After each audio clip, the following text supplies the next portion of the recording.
Savez-vous, aujourd'hui au Canada anglais, c'est-à-dire hors Québec, votre contrat de travail ne suffit plus pour louer un appartement. Aujourd'hui, dans cette vidéo, je vais vous révéler pourquoi des immigrants avec des salaires de 5 000 $ dorment encore dans des motels ou les Airbnb en Ontario ou en Alberta. Ça, c'est le piège du crédit score et de l'historique de l'emploi. Le crédit au Canada, c'est accessible, mais c'est très piégeant. Lorsque tu ne sais pas faire, tu acceptes les crédits. Tu peux avoir même jusqu'à 5-6 cartes de crédit. Mais à quoi sert tout ça? Parce que c'est quelque chose qui te suit. Mais toi, tu ne sais pas, quand tu es nouveau arrivant, on te propose des choses, tu acceptes parce que c'est comme c'est l'argent gratuit, mais c'est un piège. Il faut savoir exactement comment tu vas faire, comment tu vas gérer ces cartes. L'essentiel, c'est pas avoir 4-5 cartes de crédit. Même avec une seule carte de crédit, si tu sais bien gérer, tu peux bâtir un bon score de crédit qui va t'ouvrir les portes dans ce pays. Si vous ne comprenez pas ce lien entre votre job et votre toit, vous allez perdre votre économie en moins de 3 mois. Restez jusqu'à la minute 7. Je vous donne l'astuce légale pour louer sans historique de crédit. Beaucoup d'entre vous visent Toronto ou Vancouver parce qu'il y a du travail.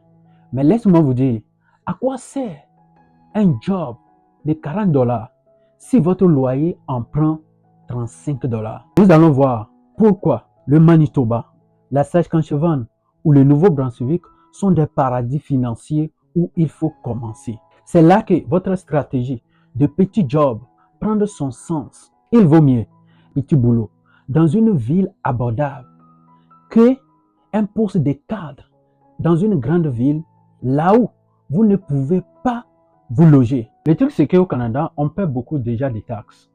Même si tu es dans une petite ville ou dans une grande ville, tu vas payer les taxes. Maintenant, toi qui vises déjà une grande ville comme Toronto, tu commences à travailler avec un bon salaire, peut-être 35 $ par heure ou 40 $ par heure, alors que tu vis dans un logement qui va te coûter minimum 75% de ton salaire. En ce moment, est-ce que tu peux économiser? Est-ce que tu peux épargner? Est-ce que tu peux atteindre tes objectifs? Jamais. Parce que le choix de la ville aussi va définir si vous pouvez progresser ou bien vous ne pouvez pas progresser.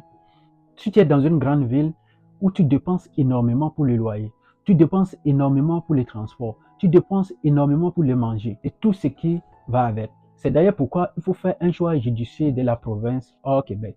L'objectif, ce n'est pas d'être dans une grande ville pour prendre de belles images, de belles photos, etc. Non. L'objectif, c'est de rester dans une région ou dans une province où tu peux t'installer et progresser rapidement sur le plan financier pour pouvoir réaliser tes objectifs. On dépasse ici votre zone de confort actuelle, 3.05.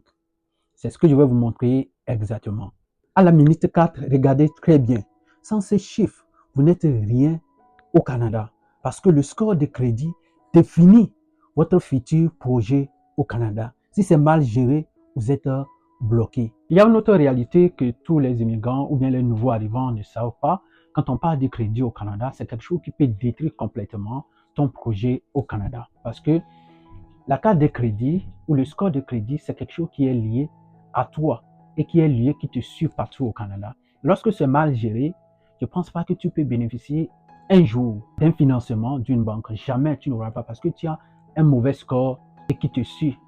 C'est d'ailleurs pourquoi, si tu ne sais pas faire avec ta carte de crédit, tu as un mauvais score, tu ne pourras pas bénéficier de quelque chose au Canada. Et ça te bloque toutes les voies. Même pour acheter une voiture en crédit, même pour prendre un appartement ou bien une maison, jamais ça ne marchera pas. Donc, on doit faire extrêmement attention. C'est d'ailleurs pourquoi, avec ce petit astuce, vous pouvez prendre votre appartement sans avoir un problème avec votre propriétaire. Je vous explique comment votre premier emploi, même un job de CV, est la clé pour ouvrir votre premier compte de crédit au Canada. Sans historique d'emploi canadien, certains propriétaires vont jusqu'à vous demander 6 mois de loyer d'avance. C'est illégal dans certaines provinces, mais ils le font. Mais je vous montre exactement comment vous pouvez contourner ça. Comparons Alberta et Ontario. Je vous dresse la liste des villes où les ratios salaire-logement est le plus rentable au Canada en 2026.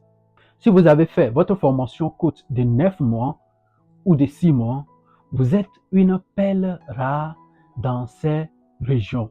On va analyser ensemble la liste des offres d'emploi qui inclut parfois une aide au logement.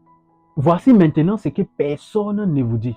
La lettre de recommandation de votre employeur canadien. Si vous avez suivi mon conseil et que vous avez une bonne référence avec votre petit job, cette lettre vaut de l'or pour un propriétaire.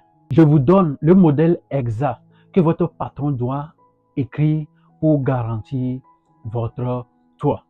Le succès au Canada, c'est 20% de travail et 80% des stratégies financières. Ne soyez pas juste un travailleur, mais soyez un investisseur de votre propre vie. Si vous voulez ma liste des 5 villes où on vit encore bien avec un salaire moyen au Québec, écrivez dans les commentaires ville.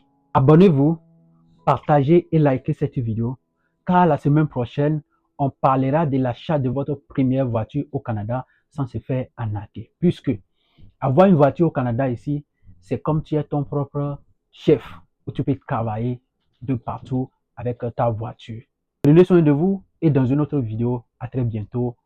Ciao.